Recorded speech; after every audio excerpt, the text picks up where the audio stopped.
Paddy, it's a little deceptive. Really? Paddy gets fat, but he doesn't get out of shape. Paddy's got incredible endurance and an insane work ethic, but he also really loves to live and live life. You know, so he'll have a few beers, eat some pizza, get fat, but he's... Ilia Topuria. He doesn't want no more. If you want me to fight Posh Boy next, if you want me to fight Chorizo next, if you want me to fight Charles next, anyone can get it. I think Paddy and Ilia is one of the biggest fights you can make it happen. Let's go. I think it's one of the easiest fights that I could have in the life. I don't mind seeing guys like, Paddy do well, especially when there's so much hype and, you bring in a lot of eyes to the sport and got a lot of respect for that. So he's still young too, right? He's still young. I respect him in the fact that, he doesn't want to rush into the biggest challenges straight away. He's still young. He's still learning, earning his way, That's why I said this one kind of plays out on the feet. Paddy is going to be way more aggressive, having the success against Justin Gaethje that he did. And yeah, I've said it a few times, there was a few technical mistakes. The chin is a little bit high. The shots come at weird angles, but that actually... Following his dominant performance at UFC 299, Paddy Pimblett isn't slowing down. He's laser-focused on conquering the lightweight division, determined to face every elite contender standing between him and UFC gold. But Pimblett believes this journey has only one possible ending: becoming undisputed champion. And with his bold declaration, "I'm ready for anyone," the real question is, who will dare step up next? If the UFC doesn't have anybody in mind, do you have some things, hey, this is what I would prefer from you? No, not really. I want to be a world champion. I want to be undisputed champion of the world. I want to be the first ever world champion from Liverpool. And I'm going to do that. I know that's in my destiny. I know it's in my fate. Whether it's the next fight or the next 10 fights, I'm going to be a world champion. It's that simple. If you want me to fight Justin next, if you want me to fight Posh Boy next, if you want me to fight Chorizo next, if you want me to fight Charles next, anyone can. Paddy Pimblett is clearly not backing down. He's calling for anyone at lightweight, but then his attention turns toward Ilia Topuria with a warning that makes this rivalry even more personal. And just when you think it can't get more intense, Paddy reveals a surprising change in how he feels about Topuria. Put the music back on, I'll go back out and I'll fight Max. I probably weigh heavier than Max right now. I'm game, know what I mean? Give me anyone at lightweight now, and I know how fake he is, and I know he deserves a beating. And he got the beating he deserved off Justin, but he deserves another one off me. But at the minute, I feel sorry for him, know what I mean? But there's another problem for Paddy. Justin Gaethje has already faced them both, and his verdict is brutal. He sees Ilia Topuria as the far more dangerous fighter, making a potential showdown with Paddy look even more terrifying. Who gave Gaethje the better fight, Ilia or Paddy? Having fought both men, which fight would you say is more challenging? Well, I mean, Ilia is one of the best in the world. I mean, he is one of the most dangerous fighters that there is, and he's a lot more dangerous than Paddy Pimblett.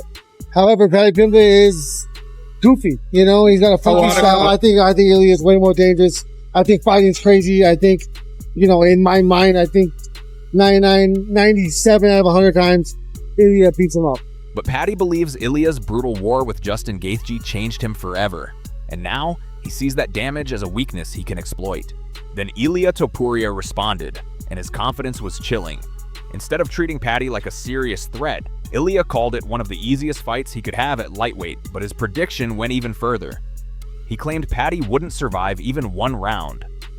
All the fans around the world, I think that they want to see that fight. And at the same time, yeah, I have to be honest, I think it's one of the easiest fights that I could have in the lightweight division. Because, I don't know, I can do with him whatever I want to do in reality. It's very excited fight for the fans. Yeah. But I'm gonna enjoy a lot the whole process, and at the same time, it's a fight where I'm gonna be able to shine once again. Yeah, probably a good paycheck too with that one. That's for sure. That's because you're such a prophet, how would you win that fight? What would be the prediction? I know you probably haven't studied him yet as closely as you will if it's made, but how would you win? When would you win? Give us some of that Ilia prediction magic. Against Paddy? Yeah. I have to think about it because I don't know. I won't hold you to it, so you can change your prediction. I promise you, I could like choose the way I want to finish. First round? Be like, that's for sure. He's not gonna stay there for more than one round with me.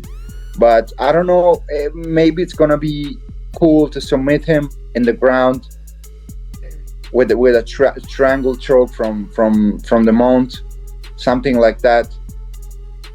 Like, as I told him, But Paddy had a completely different theory. He believes Ilia's first real adversity exposed something we've never seen before, and that the undefeated champion may never be the same again. Paddy even offered to be the first man waiting for him. Ilia's never had to come back from adversity. Ilia's only ever been the hammer. He's never been the nail. Know what I mean? That's why after that fight with Justin that I had, I knew I could come back stronger and better because I've done it before. I don't think Ilia Topuria ever comes back the same. His whole mindset, his whole like ego, know what I mean? Like his is like, I'm undefeated, no one can beat me. Having celebrations the night before the fight. I just don't think he'll ever be the same. He's never had to come back from nothing like that. I've had to face adversity before, so I'd happily. And Paddy's performance had even the doubters talking. After shocking Benoit Saint-Denis, MMA Guru praised the upset and pointed out that Paddy had followed the exact path to victory he predicted. But this win wasn't just about proving people wrong. It opened the door to something much bigger. Benoit Saint-Denis versus Paddy the Baddy lad. Paddy the Baddy Pimblett lad. Yous know who the boy is, lad. Yous know who the fucking boy is, lad. I'm the star of the show, lad.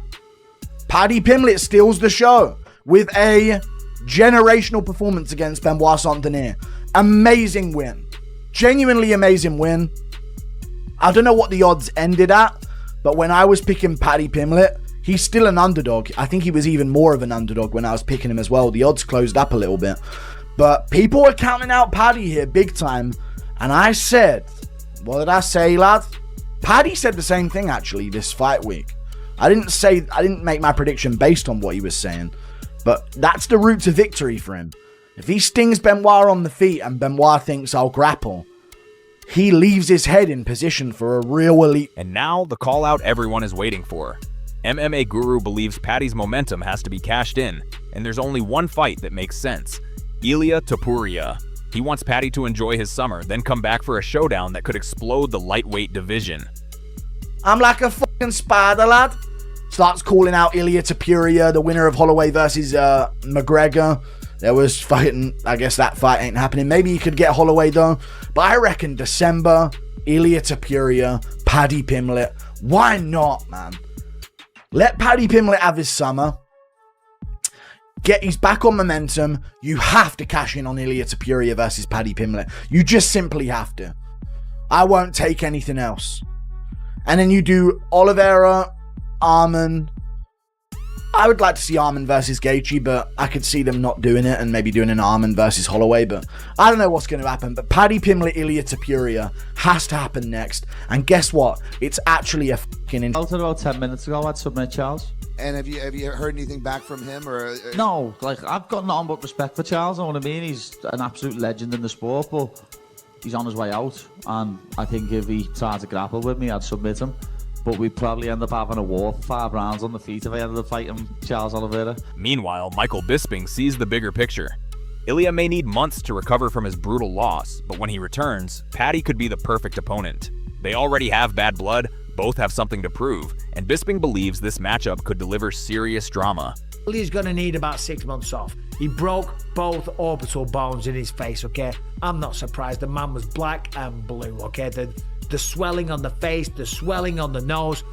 It's okay. He'll be back. He'll be fine, right? Will he be the same version of himself? We don't know. We got to assume. I thought the way that Ilia Topuria handled himself after the fight was nothing but class. I think I saw a story somewhere that his brother came over to him and said, how you doing? He said, hey, listen, did the people enjoy the fight? That's the main thing that he wanted to know. And it was a phenomenal fight. Obviously, recency bias, one of the best fights this year, if not of all time. Topuria just lost to Justin Gaethje. So they're both coming off losses. And if he wins against Benoit Saint-Denis, well, Ilia Topuria is the former undisputed lightweight champion of the world. So it's still a good, logical matchup. And these two absolutely hate one another. There'll be a lot of drama in the build-up to the fight. And I, for one, want to see it settled once and for all. My dog is here. What do you think? Get out of here. Get out of here. And when you consider the stylistic matchup and what Paddy showed against Justin Gaethje, and the fact that, yeah, he did go 5 rounds, right? It would be a very interesting match. And this rivalry has everything. Bisping points to the history, the tension, and even past confrontations between Paddy and Ilia.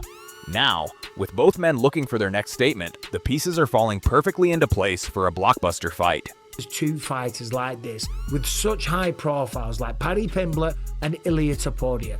And there's that much tension, that much beef, that much drama, that much old school footage that they can use, not only squaring up inside the octagon, but at UFC London when they were talking shit and had to be separated by security. I heard stories of them almost getting into fights in the hallways and stuff like that, but there was no cameras rolling. Of course, there was a few water bottles thrown and stuff like that. There's always been heat and friction between the two of them, and now it's lining up absolutely perfectly for a blockbuster match. But Chael Sonnen raises a different point. Forget whether Paddy is coming off a win or a loss. The real test is surviving 5 brutal rounds. And after going the distance with St. Denis, Paddy now knows exactly how demanding that can be. Many people believe if you're coming off a loss that affects you, or if you're coming off a win that affects you. Like, that's been something that has been plagued by the media forever. I mean, the media will always ask a guy, hey, you know, coming off a loss, how important this is to you. It's one of those questions that you just have to learn to tolerate. But if you're coming off a win or a loss, or 5 wins or 5 losses, it changes nothing with the effort or how much you want to win tonight. It's one of those things. But I will tell you, a 5-round fight is a wildly difficult proposition. And Paddy the Baddy now finds out that he not only did 5 rounds, he did them with the world's best. And according to Bisping, Paddy has a dangerous advantage: chaos. His unpredictable striking can create openings, while his grappling turns those mistakes into submissions.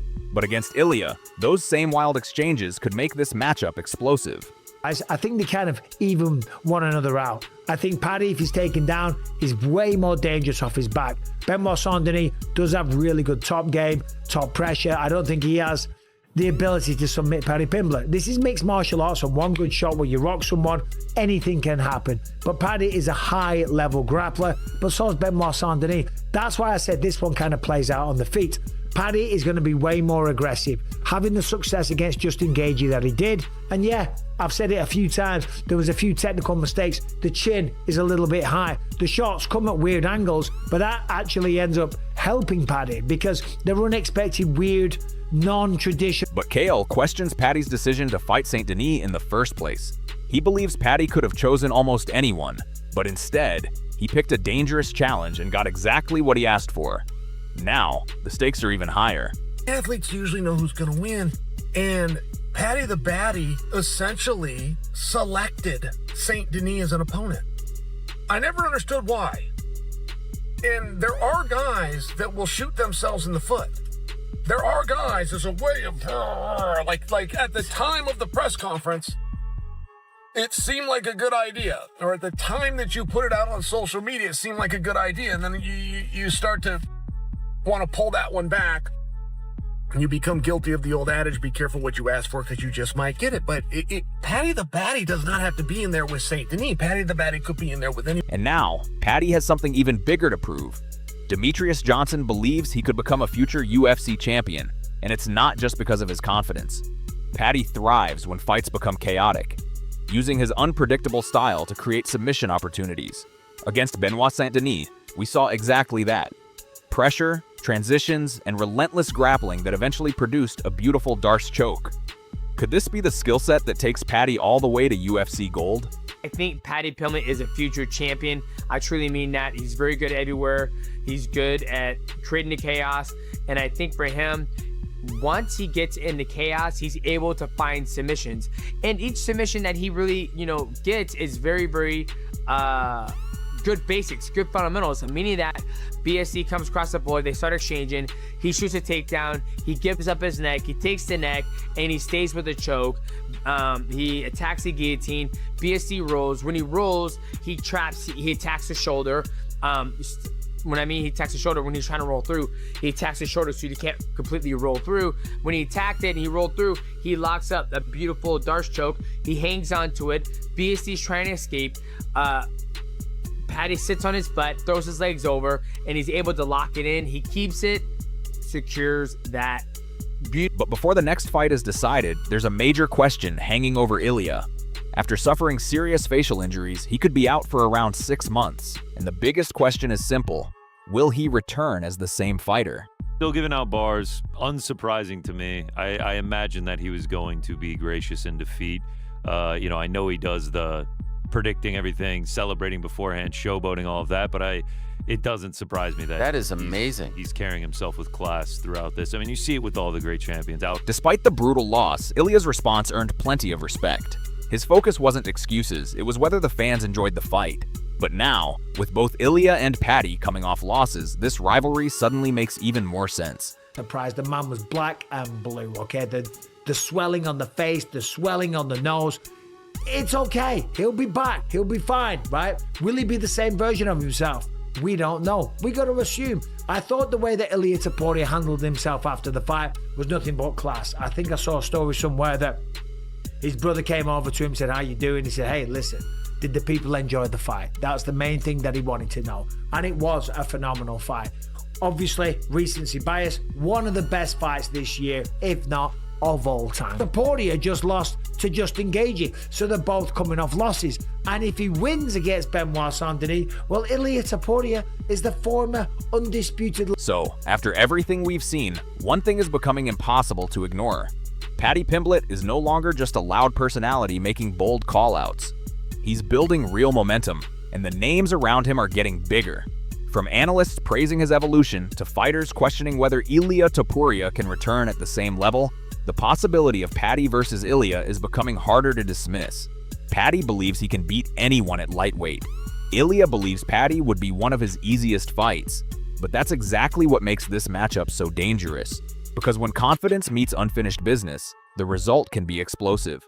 Paddy has the momentum. Ilia has something to prove. And somewhere between those two stories is a fight fans have been waiting to see. The question now isn't whether these two want the fight. It's whether the UFC is ready to make it happen. And if it does, someone's confidence is about to disappear.